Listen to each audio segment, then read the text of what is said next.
Hi everyone, today we'll talk to Ishan about his story about joining the SDA Bocconi. So Ishan, background first, where are you from? My name is Ishan Pawar. I'm a 22-year-old Mumbaikar boy based out of the northern suburbs of Mumbai.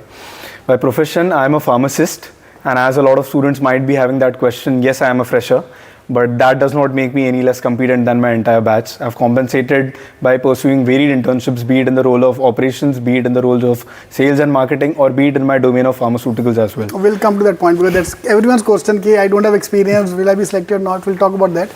And then you gave exams to which all exams to reach here? I've given CAT and I've given NMAT. I had a 95 percentile in my CAT and I had a 240 in my NMAT. Yeah, CAT 95%. You might have got a few IM calls as well. Yes, sir. I did get a few IM calls. I had converts from IM Jammu, IM Sirmaur, as well as IM Bodh Gaya. And you joined SDA Bocconi. What was the reason for that? Why you selected this college? So particularly, I do believe that being someone from Mumbai, having a campus in Mumbai, having a campus located right in the heart of Powai, which is the heart of Mumbai to be very precise, having a lot of corporate companies located over here, all of the corporate outreach activities, what I potentially have to do, be it for my own personal thing or be it for the college in terms of the college events when I go in the search of sponsors, that is the one kind of exposure what I was looking for, which might not potentially be the case for any remote city of India, say. And on the other aspect, the global exposure was the one thing what I valued at Bocconi the most. Coming from Mumbai, where you will be graduating from Milan, where you will be spending 1 year in Mumbai and the other 4 months in Milan, and finally getting that degree out of Milan, that is the one thing which would add those cream points on my CV as well. Correct. So that makes sense.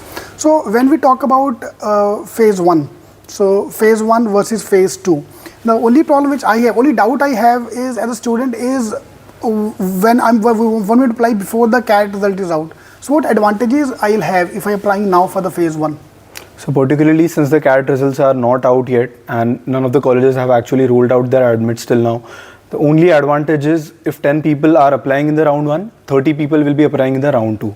And when I say the figure 30, and which is almost a 3x figure from the number of applicants in round 1, it is because all of the CAT results and MAT results are usually out by that time and students get a gist about where do they stand, and by that time the competition actually increases way much more than it is right now.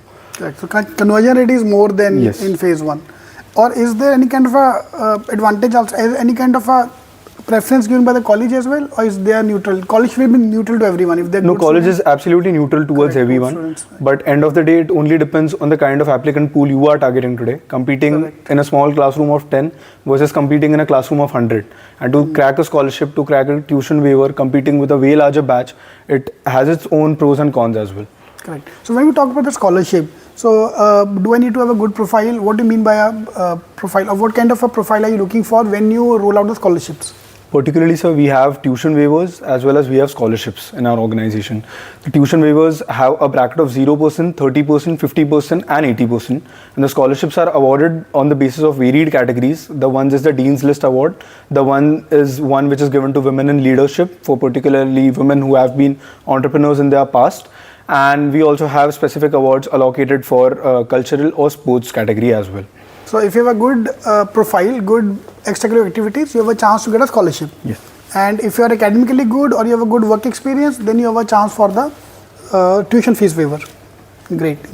So let's talk about your story. So when you applied for the campus, so what was the process? You applied for the test, you went for the Bocconi test, you applied through your CAT score. Since I had a pretty decent CAT and NMAT score, I didn't find the need to go for another Bocconi test. So my scores were decent enough, so I applied to the college via their application form, which included 2 particular long essays.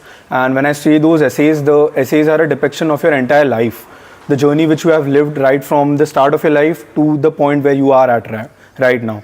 And as a lot of freshers might potentially have that question कि हमारा क्या होगा? So to answer that question, तुम्हारा भी बहुत कुछ होगा. Just have that confidence in you. Just maintain out a good profile, list out all of your extracurricular activities, what you have done, and craft a beautiful story, a compelling story on why you are a good fit for the college. So basically being a part of the culture, as Bocconians, we promote culture. the one who fits in the culture can become a part of the college itself. Post the application process, I had a physical interview with the interview panel, who in depth figured out all of the information what I had enlisted in my CV and got to know me better. Post which I had my admits rolled out along with the requisite scholarships and tuition waivers what I had gotten. Great. So I have the next question be around that what kind of a change you felt in yourself? Of course, it's been almost 1 year you have joined the process into the college. So what changes you bring in, or what changes college bringing into you? Being an introverted individual, I had my fair share of concerns. I was not confident with public speaking, but here am I talking to you in front of a live audience today. So that is definitely the one thing what Bokuni has given me. It provides you with that platform when you can go out and wide in the open and you break your comfort zones and barriers. Since I am a part of the media committee of the college, handling the college social medias, being a part of the various live streams what the college does, it gives that sense and that boost of a confidence which is much needed in any professional's journey. True. And it's not about that if you're an introvert you can't go for MBA. It's not. See, what you do, introvert extrovert is a personal, in a personal frame. What you do at home, that is more about introvert extrovert. When it comes to MBA, like he said, you have to break the bridge, you have to break the boundaries, you have to talk to people. So that doesn't mean your introvert also can talk to the person, because you're talking work, not talking about a personal life. Absolutely. Great. So what is your now next future plans? So you're going to go for marketing, finance? I'm currently having my specialization in the field of marketing itself, and I would like to explore the field of sales and marketing in depth post my MBA. Great, great, great. All the best, sir. All the best. Thank you so much, sir.